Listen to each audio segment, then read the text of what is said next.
할렐루야. 아멘. 우리 좌우 옆 사람에게 한번 이렇게 인사를 해봤으면 좋겠는데요. 예수님의 마음을 품읍시다. 한번 인사해 볼까요? 예수님의 마음을 품읍시다. 네, 오늘 예수님의 마음에 관해서 제가 나눌 것 같습니다. 이 시간 열매로 드러나는 지혜, Heavenly Wisdom이라는 제목으로 하나님의 말씀을 함께 나누려고 합니다. 사랑하는 청년 여러분, 여러분 중에 지혜가 있고 총명한 사람이 누구일까요? 우리는 어떠한 사람들을 지혜롭다고 말하고 총명하다고 말할까요? 야고보 사도는 오늘 본문을 특이하게 질문으로 시작을 합니다. 13절입니다. 너희 중에 지혜와 총명이 있는 자가 누구냐? 우리는 이 질문에 대답하기에 앞서서 왜 야고보 사도가 갑자기 이 지혜에 대해서 말하고 있는지를 그 이유를 알아야 합니다. 야고보 사도는 계속해서 우리에게 이 야고보서를 통해서 믿음을 증명해 보이라고 말했습니다. 야고보서 1장부터 지난주까지 제가 한번 내용을 짧게 요약을 해보면 시험을 당할 때 기뻐하고 인내하는 것, 하나님의 말씀을 듣고 그대로 순종하고 행하는 것, 서로를 차별하지 않고 판단하지 않으며 사랑과 긍휼을 베푸는 것, 말에 실수가 없고 말을 다스리는 것, 이 모든 것이 지금 우리의 믿음을 증명하는 것들이라 말을 하고 있습니다. 야고보 사도는 우리가 진짜 믿음을 가지고 있다면 행함으로 그 믿음을 보이라 지금 말하고 있는 것이죠. 그런데 우리가 나눈 이 모든 내용들을 잘 살펴보면 우리의 이 믿음을 증명하는 이 내용들은 모두 무엇과 관련이 있을까요?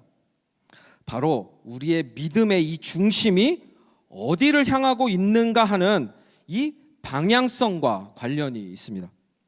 만약 우리의 믿음이 저저번 주에 나눴던 것처럼 예수 그리스도 안에 있는 이 믿음을 단단히 붙잡고 있다면, 예수님에게 우리의 모든 마음이 집중되어서 향하고 있다면 우리의 믿음은 올바른 방향성을 가지고 있기 때문에 선한 행동, 믿음의 행동이 나타날 수밖에 없습니다. 이것은 너무나 당연하고 자연스러운 일이죠. 하지만 우리는 계속해서 이 믿음의 행함에 실패하고 죄에 넘어집니다. 이렇게 실패하고 넘어지는 이유가 무엇입니까? 이 믿음의 방향성은 이 영적인 영역에 속하기 때문에 우리의 의지와 힘으로는 계속해서 이 올바른 방향성을 유지하기가 어렵습니다. 절대적으로 하나님의 은혜가 필요합니다. 야고보 사도도 이러한 사실을 너무나 잘 알고 있었습니다. 우리 3장에서 한번 찾아볼게요. 3장 2절, 우리는 다 실수를 많이 저지릅니다. 10절, 같은 입에서 찬양도 나오고 저주도 나옵니다. 14절, 여러분의 마음속에 지독한 시기심과 경쟁심이 있으면, 야고보 사도는 죄에 대한 우리들의 이 나약함을 너무나 자세하게 지금 말해주고 있습니다. 그럼에도 불구하고 이 야고보 사도는 우리가 만약 올바른 믿음의 이 방향성만 유지하고 있다면 이것이 어려운 일일 수는 있어도 불가능한 일은 아니라고 말합니다. 오히려 우리에게 살아있는 믿음을 보이라고 말하고 있죠. 얼마 전에 신방을 했던 한 자매의 말이 아직도 제 마음에 지금 많이 남아 있습니다. 그 자매는 살아있는 진정한 믿음, 그리고 삶에서 자연스럽게 나타나는 이 신앙생활에 대한 고민을 이야기해 주었습니다. 일주일에 한 번 우리 목회자들의 이 설교 30분으로는 어떻게 믿음으로 살아야 할지 잘 모르겠다고 말합니다.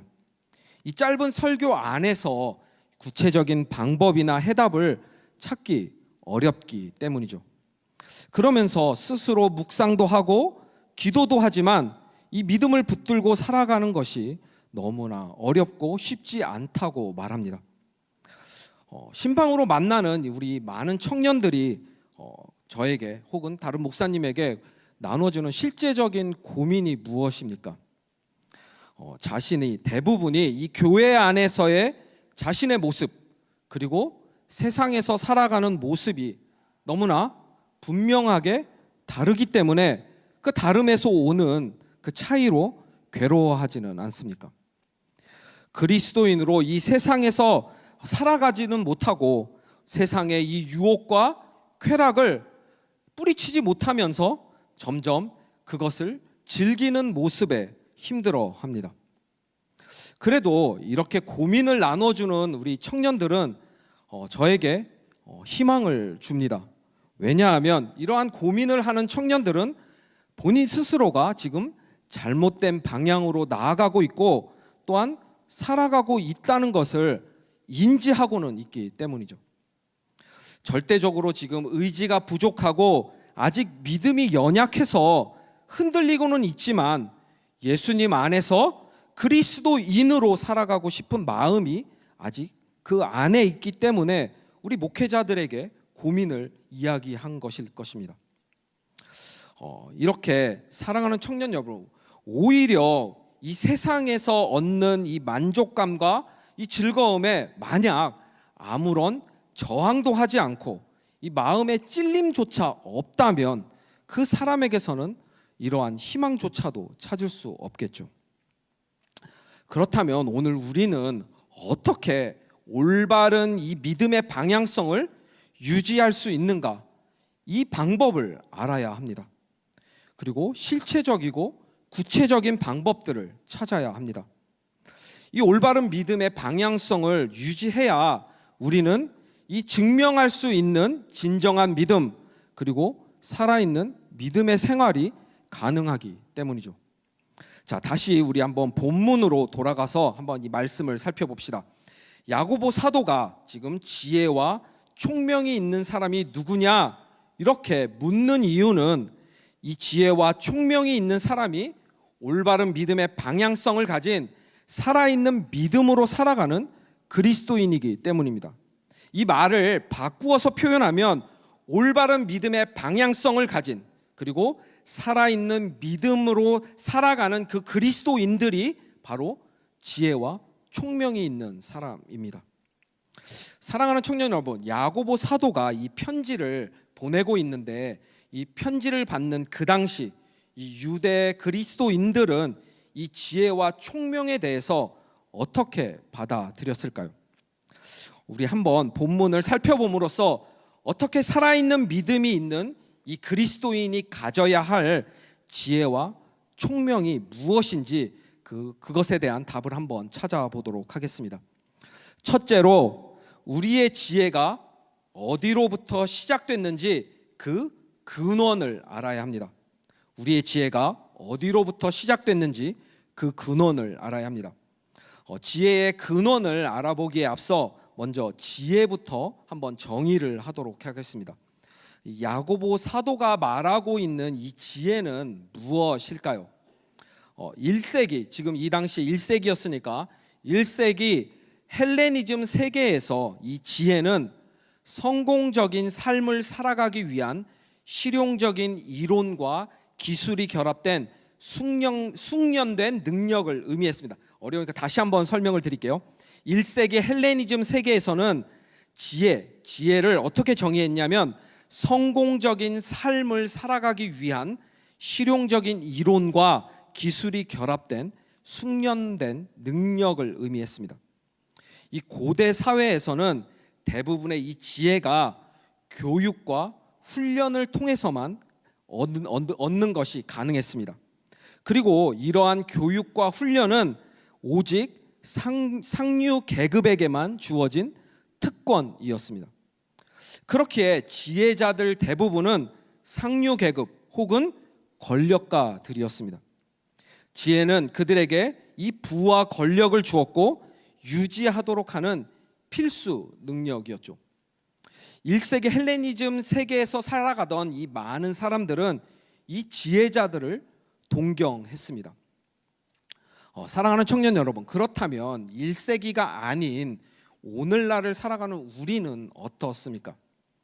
많은 사람들이 일론 머스크, 그죠? 제프 베이조스, 빌 게이츠, 워런 버핏 같은 사람들을 동경하지 않나요? 세상 사람들은 이와 같은 사람들에게 지혜와 총명이 있다고 말합니다. 그렇다면 야고보 사도는 이러한 부와 권력을 가진 이 상류층들의 이 지혜에 대해 지금 말하고 있는 걸까요? 그렇지 않다는 것을 우리는 잘 알고 있습니다. 야고보 사도는 이 세상 사람들이 동경하는 이러한 지혜를 땅에 속한 지혜, 그리고 정욕에 속한 지혜라고 말합니다. 반면 야고보 사도는 세상이 알고 갖기 원하는 이 땅에 속한, 그리고 정욕에 속한 지혜가 아닌 또 다른 지혜가 있다고 우리에게 말합니다. 이 또 다른 지혜는 바로 위로부터 오는 지혜입니다. 이 지혜는 하나님으로부터 주어지는 지혜입니다. 잠언 9장 10절, 우리 너무나도 유명한 말씀입니다. 여호와를 경외하는 것이 지혜의 근본이요 거룩하신 자를 아는 것이 명철이니라.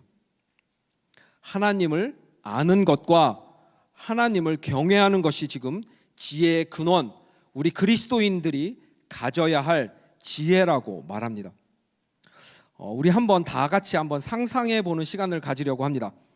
우리가 지금 다 함께 운전을 하고 어떤 약속 장소를 가고 있다고 한번 상상을 해 보십시오.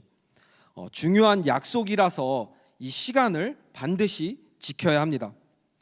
그래서 여유 있게 나온다고 했는데 시간을 보니까 이 신호등 빨간불에 이렇게 몇 번 걸리면 애매하게 늦을 것 같은 상황이 되었습니다. 그렇다면 이러한 상황 가운데 여러분들은 어떻게 행동을 하게 될까요? 느리게 가는 차들이 있으면 추월을 하기 시작하겠죠. 그리고 점점 이 스피드 리밋을 어기기 시작합니다. 그리고 스탑 사인이 나타나면 어떻게 합니까? 완전히 서서 이 3초를 기다려야 되는데 그렇지 않고 이렇게 주변을 살피면서 스는 척 하다가 지나가겠죠. 그리고 신호등이 노란불로 바뀌면 그것을 지나가기 위해서 더 속도를 높일 수도 있습니다. 그렇게 급하게 운전을 하고 가고 있는데 갑자기 우리 눈앞에 경찰차가 나타납니다. 그리고 이 경찰차가 우리 뒤를 따라오기 시작합니다. 이 순간부터 우리는 어떻게 운전을 합니까? 이제 스피드 리밋을 정확하게 지켜서 운전을 시작하고, 그리고 스탑 사인을 만나면 정확하게 서서 완전히 멈춰 서서 3초가 지난 후에 출발을 하겠죠. 그리고 신호등이 노란불로 바뀌면 지나가지 않고 멈춥니다. 혹시라도 경찰이 나를 붙들을까봐, 우리를 붙들까봐 마음을 졸이면서 운전을 하겠죠. 왜 마음을 졸입니까? 그 전에 엉망으로 운전을 했으니 혹시라도 경찰이 봤을까봐 그런 마음을 졸이면서 운전을 하게 됩니다. 사랑하는 청년 여러분, 경찰을 만났을 때 이 교통법을 지키며 운전하는 사람이 지혜로운 사람입니까? 아니면 아무런 상관도 하지 않고 자기 마음대로 운전하는 사람이 지혜로운 사람입니까? 우리가 경찰을 만났을 때 조심스럽게 운전하는 데는 이유가 있습니다. 첫째로 경찰이 누구인지, 무엇을 하는 사람인지 압니다. 둘째로 경찰 앞에서 우리가 어떻게 운전하고 행동해야 하는지를 압니다. 우리의 이러한 행동은 이 법에 대한, 그리고 이 법 질서를 관리하는 경찰에 대한 존중과, 그리고 법을 어겼을 때의 이 처벌에 대한 두려움이 있기 때문이죠.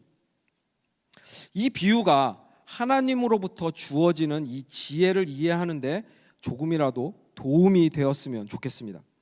완전한 비유는 아니지만 만약 여러분이 하나님에 대해 알고 있다면, 그리고 하나님이 항상 우리와 함께 계신다는 사실을 알고 있다면 우리의 삶의 태도와 행동은 어떻게 될까요? 왜 하나님을 경외하는 것이 지혜의 근본입니까? 우리가 진정으로 하나님을 존중하고 사랑하며 두렵고 떨림으로 하나님 앞에 서 있다면 우리의 삶의 모습은 분명 달라질 것이기 때문이죠. 하나님을 경외하는 사람들의 삶의 모습은 달라질 수밖에 없습니다. 살아계신 창조주 하나님이 우리 앞에 서 있는데 어떻게 우리의 삶이 세상과 다르지 않을 수 있습니까? 반드시 공의로 심판하시는 하나님이 우리 앞에 서서 계신데 어떻게 죄가 주는 즐거움을 사랑하며 살아갈 수 있습니까? 사랑하는 청년 여러분, 여러분 스스로에게 이 시간 진지하게 한번 질문해 보십시오. 여러분은 정말 하나님을 경외하십니까? 여러분은 정말 하나님을 알고 계십니까? 매 순간 하나님이 여러분 앞에 있다는 사실을 인지하면서 지금 살아가고 있습니까? 하나님으로부터 주어지는 이 지혜가 있는 진정한 그리스도인은 항상 하나님 앞에 서 있다는 것을 알기 때문에 세상과 구별된 삶, 거룩한 삶을 살 수밖에 없습니다. 욥기 38장을 보면 하나님은 욥과 우리에게 질문을 하십니다. 여러분은 이 질문에 한번 답을 할 수 있는지 잘 들어보시기 바랍니다. 하나님께서 땅에 기초를 놓을 때 여러분은 어디에 있었습니까? 여러분은 이 세상이 어떻게 설계되었는지 아십니까? 누가 바다를 가두고 구름으로 바다를 덮으며 흑암으로 이 바다를 감쌌는지 아십니까? 누가 땅과 바다를 나눴고 해와 달과 별들에게 명령하여 통제하는지 아십니까? 죽음 너머의 세상과 어둠의 근원이 어디에 있으며 빛은 어디에서부터 오는지 알고 계십니까? 욥기 38장부터 시작되는 하나님의 질문은 욥기 41장까지 계속됩니다. 이 하나님의 질문에 욥은 아무런 답을 하지 못합니다. 저와 여러분도 아무런 답을 할 수 없습니다. 유한한 우리 인간이 알 수도 없고 답할 수도 없는 질문들이기 때문이죠. 하지만 욥은 이 질문을 통해서 단 한 가지 진리를 깨닫습니다. 하나님이 누구신지, 어떠한 분이신지, 얼마나 크고 위대하시며 광대한 분이신지 귀로만 들었던 욥이 이제 눈으로 하나님을 직접 보고 알게 됩니다. 눈으로 하나님을 보고 알게 되는 것, 그것이 바로 하나님을 경외하게 되는 것, 바로 하나님으로부터 주어지는 지혜를 얻는 것입니다. 사랑하는 청년 여러분, 야고보 사도가 질문하는 이 지혜가 있고 총명한 사람이 누구입니까? 하나님으로부터 주어지는 이 지혜가 있는 진정한 그리스도인입니다. 하나님을 경외하고 하나님을 눈으로 보고 아는 그리스도인입니다. 그렇다면 진정한 그리스도인의 이 삶의 모습과 태도는 어떻게 될까요? 하나님 앞에 살아가기에 세상과 구별된 거룩하고 선한 삶의 모습과 태도가 자연스럽게 나타날 수밖에 없습니다. 둘째로, 지혜의 근원에 따라 우리의 삶의 모습이 달라집니다. 지혜의 근원에 따라 우리의 삶의 모습이 달라집니다. 우리 조금 더 구체적으로 한번 삶의 모습을 살펴보기를 원합니다. 야고보 사도는 13절에서 선한 행동은 위로부터 오는 지혜, 하나님으로부터 주어지는 지혜에서 오는 온유함으로 행동하는 것이라 말합니다. 이 온유함은 다른 사람을 향한 부드럽고 열린 마음으로 겸손함입니다. 또한 이 온유함은 예수님의 마음입니다. 마태복음 11장 29절, 나는 마음이 온유하고 겸손하니 내 멍에를 메고 나한테 배워라. 그런데 우리가 알아야 할 사실이 한 가지가 있는데, 이 1세기 그리스 로마인에게 이 온유함은 하찮고 천박하게 여겨지는 마음이었습니다. 왜 그럴까요? 앞에서도 나눴지만 이 헬레니즘 세계에서 지혜는 상류 계급에게 부와 권력을 주는 능력이었기에 반드시 그 안에는 시기심과 경쟁심이 나타났습니다. 명예와 자기 자랑이 나타났습니다. 이 그리스 로마인들에게 이 온유함은 노예들이 가져야 하는 하찮은 마음이었습니다. 그렇다면 오늘날은 어떻습니까? 세상은 여전히 경쟁을 하고 자신을 드러내라고 말합니다. 질투하는 마음, 이 원어적인 표현으로는 지독한 열심으로 자신의 야망을 붙잡으라고 말합니다. 그렇게 해서 세상이 주는 이 즐거움과 만족을 얻고 누리라고 말합니다. 이러한 지독한 열심, 질투하는 마음, 경쟁심을 통해 이 얻게 되는 능력을 땅에 속한 지혜, 정욕에 속한 지혜라 부릅니다. 세상 사람들에게 온유한 마음, 겸손한 마음은 패배자들이나 갖는 마음의 태도이겠죠. 그런데 예수님은 지금 우리에게 온유하고 겸손하라고 명령하십니다. 그리고 온유한 사람을 축복하십니다. 왜 온유함으로 행동하는 것이 이 지혜로운 그리스도인들의 모습일까요? 우리가 기억해야 할 것은 이 야고보 사도가 지금 말하고 있는 이 대상이 개인, 그리스도인 한 사람 한 사람이 아니라 교회 공동체라는 사실입니다. 교회 공동체 안에서 나타나야 할 이 믿음의 모습을 지금 말하고 있습니다. 만약 믿음의 공동체 안에서 이러한 지독한 시기심과 경쟁심이 있다면 그 공동체는 어떻게 될까요? 그 공동체는 분열되고 연합은 파괴될 것입니다. 그리고 실제로 교회 안에서 이러한 일들이 일어났습니다. 우리가 바울의 서신을 잘 읽어보면 고린도, 빌립보, 갈라디아, 로마 이 모든 지역에 세워진 교회 가운데 분쟁을 일으키는 사람들이 나타납니다. 질투와 경쟁심, 즉 이 땅에 속한 정욕에 속한 지혜를 가진 이 사람들이 권력을 탐하고 자신의 야망과 자기 중심적인 생각으로 이 공동체에 분열을 일으키고 서로 자랑하도록 만들었습니다. 예수 그리스도의 이름은 사라지고 자신의 명예와 영광만을 추구합니다.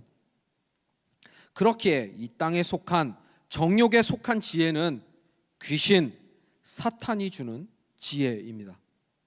사랑하는 청년 여러분, 이 세상에서 말하는 이 지혜는 반드시 사라질 것이며 공의의 하나님에게 심판을 받아서 소멸된 허상이며 죄라는 사실을 기억하십시오.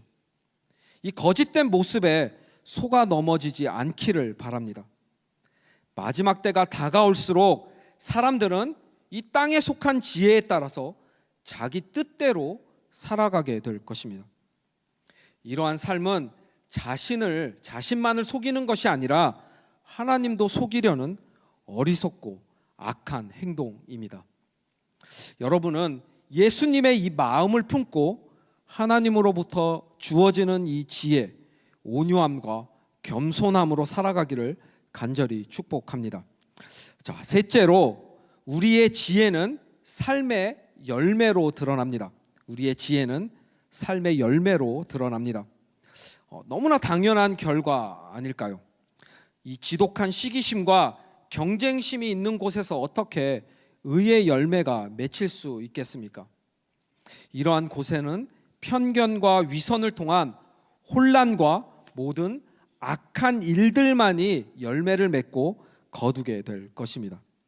반면에 위로부터 오는 지혜인 이 온유함을 심은 곳에는 본문 17절 성결, 화평, 관용, 양순, 긍휼 그리고 선한 열매를 가득 맺고 거두게 될 것입니다.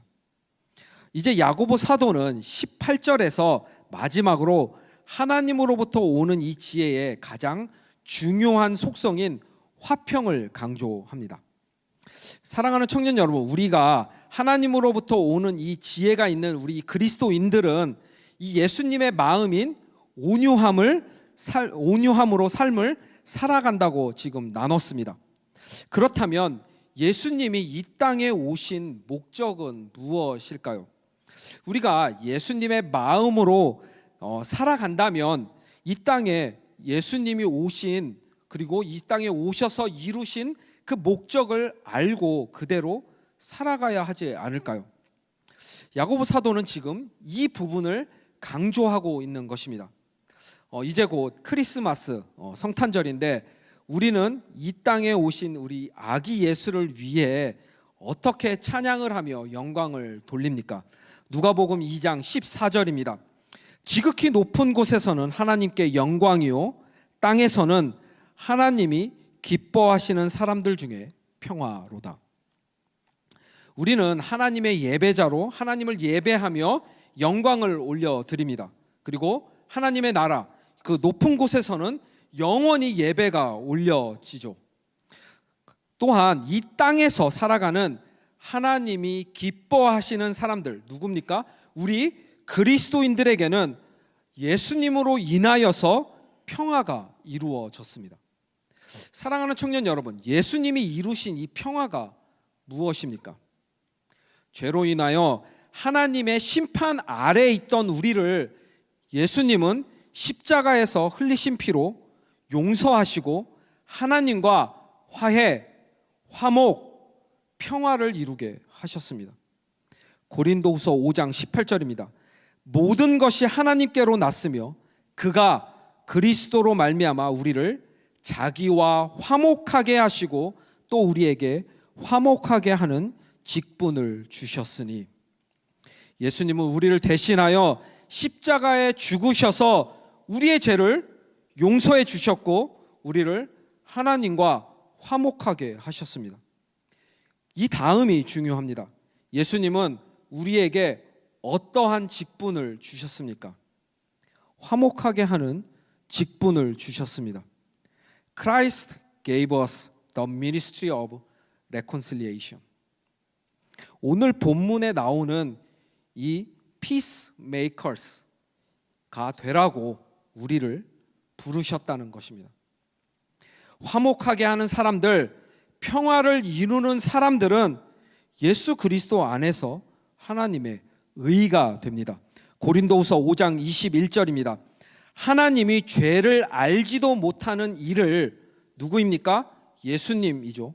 예수님을 우리를 대신하여 죄로 삼으신 것은 우리로 하여금 그 안에서 하나님의 의가 되게 하려 하심이라. 사랑하는 청년 여러분, 아무런 죄가 없는 예수님이 저와 여러분의 죄를 용서하시기 위해 십자가에서 죽으셨습니다. 그 죽음이 우리를 하나님과 화목하게 만들었고 이제 우리를 피스메이커로 부르십니다. 하나님으로부터 오는 이 지혜를 가진 사람들은 평화로 씨를 뿌리고 의의 열매를 맺고 거둡니다. 그리고 우리는 이러한 평화를 이루는 사람을 진정한 그리스도인이라 부릅니다. 말씀을 마무리하도록 하겠습니다. 우리는 하나님으로부터 오는 지혜가 있고 총명한 사람이 누구인지를 살펴보았습니다.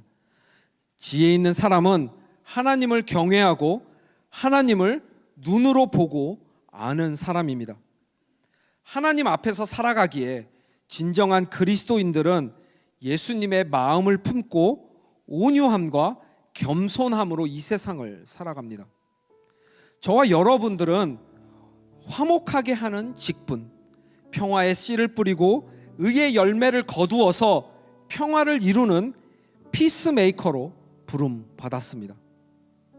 그렇다면 이제 우리는 이 세상에서 그리고 우리 킹덤 공동체 안에서 어떻게 실제적이고 구체적인 행함으로 살아가야 합니까? 온유함으로 행하는 것, 평화로 씨를 뿌리는 것의 이 공통점이 무엇일까요? 이것은 개인이 아닌 공동체 안에서 그리고 관계 안에서만 가능한 행동이라는 사실입니다. 사랑하는 청년 여러분, 믿음 생활은 결코 혼자 하는 것이 아닙니다. 예수님이 우리를 교회로 부르셨다는 것을 반드시 기억하십시오. 믿음의 공동체 안에서 함께 연합하는 것을 하나님은 기뻐하시며 아름답고 선하다 말씀하십니다. 여러분의 주위를 살펴보십시오. 여러분 안에서, 예수 그리스도 안에서 여러분의 형제이며 자매입니다. 우리는 한 가족입니다. 서로를 위해 온유함으로 섬기십시오. 그리고 평화를 나누십시오. 이것이 바로 하나님으로부터 오는 지혜가 있는 그리스도인의 모습입니다. 지금부터 이 나누는 부분을 여러분에게 전해야 할지 말아야 할지 굉장히 많이 지금 망설이고 지금도 이것을 스킵할까 생각을 했었는데 조금 나눠야 할 것 같습니다. 어쩌면 지금 나누는 말은 이 본문과는 연결점을 찾기는 조금 어려운 말일 수도 있을 것 같아요. 그런데 제가 여러분 청년 여러분을 섬기는 목회자이기에 여러분에게 권면하고 그리스도의 사랑 안에서 여러분을 가르치려 합니다. 앞에서 나눴던 또 한 가지 믿음의 성숙에 대한 실제적이고 구체적인 방법은 무엇입니까? 여러분에게 한번 물어보도록 하겠습니다. 여러분은 믿음의 성숙을 위해 얼마나 노력하셨고 노력하고 계십니까? 순모임 안에서 이 잠깐의 나눔 가운데 고민하는 이 믿음이 아니라 일상의 매 순간, 호흡하는 순간마다 여러분은 어떻게 이 믿음의 성숙을 이루어가고 있습니까? 정직하게 한번 이 시간 여러분을 돌아보시기를 바랍니다. 여러분에게 이 믿음의 성숙이 일어나지 않는 이유의 대부분은 의지도 없고 관심도 없기 때문입니다. 그리고 중요하게 생각하지도 않습니다. 여러분은 자신의 성공을 위해서 그동안 얼마나 노력했습니까? 학생들은 졸업 후 좋은 직장을 갖기 위해 매일 공부하고, 직장인은 자신의 분야에서 전문가가 되기 위해, 그리고 진급과 성공을 위해 노력하지 않았습니까? 어떻게 공부를 잘하고 어떻게 회사에서 인정을 받나요? 우리 모두는 너무나 잘 알고 있죠. 그만큼 노력하고 집중하고 시간을 쏟아서 그것이 가능해진 것 아닙니까? 그렇다면 왜 여러분은 이 믿음의 성숙을 위해 아무런 노력도 하지 않고 노력 없이 그것을 얻을 수 있다고 생각하나요? 의지적으로 노력하지도 않고 마음을 쏟지도 않으면서 어떻게 믿음의 성숙, 이 세상에서 성숙한 그리스도인으로 살아갈 수 있습니까? 그렇게 여러분 스스로가 거짓으로 믿음을 포장하기도 하고, 공동체 안에서 온유함과 겸손함이 아닌 시기심과 경쟁심이 나타나고 자기 자랑이 넘치는 것은 아닐까요? 그렇게 섬기기는 싫어하고 섬김만을 받으려 하는 것은 아닙니까? 여러분 가운데 지혜가 있고 총명이 있는 살아있는 믿음의 그리스도인들은 누구입니까? 온유함으로 서로를 섬기고 이 평화의 씨를 뿌려 의의 열매를 맺고 거두는 하나님으로부터 오는 지혜, 진정한 그리스도인들이 모인 우리 킹덤 공동체가 되기를 주님의 이름으로 간절히 축복합니다. 우리 말씀을 생각하면서 함께 주님께 찬양 드리기를 원합니다. 이 시간 다 함께 일어나셔서 찬양할 때 정말 하나님, 나의 삶을 주님께, 주님 손 안에 전심으로 맡겨드리겠습니다 고백하는 마음으로 찬양하기를 원합니다. 내가 믿는 분, 내가 경배하고 찬양하고 나의 삶의 이유가 되시는 분은 오직 예수님 뿐입니다. 고백하기를 원합니다. 이 시간 다 함께 고백하겠습니다.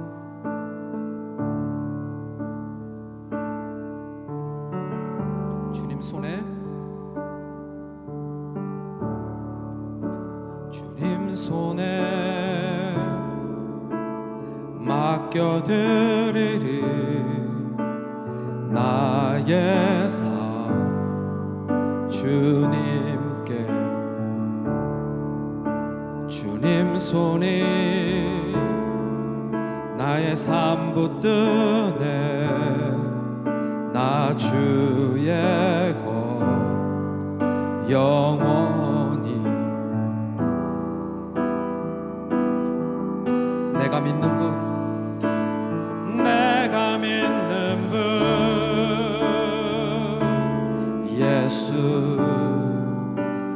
내가 속한 분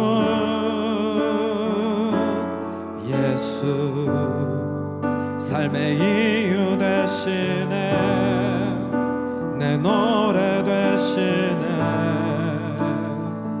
전심으로.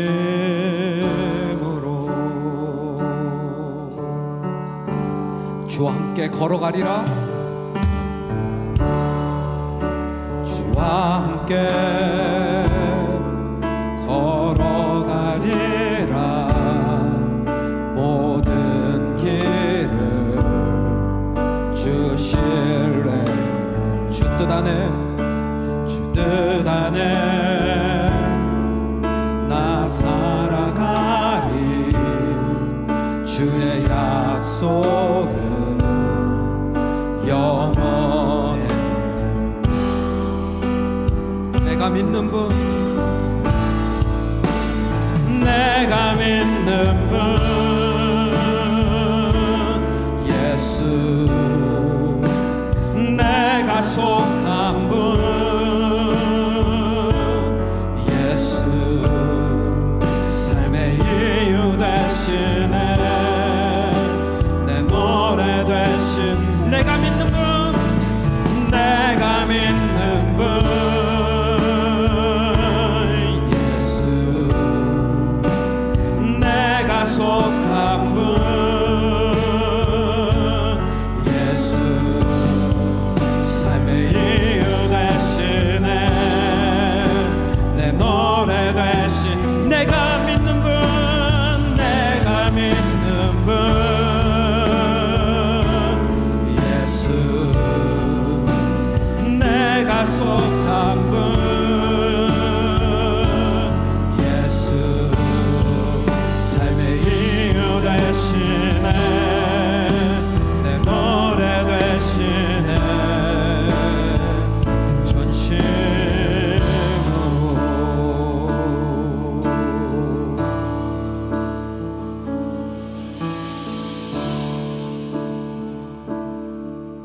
경배하리, 경배하리,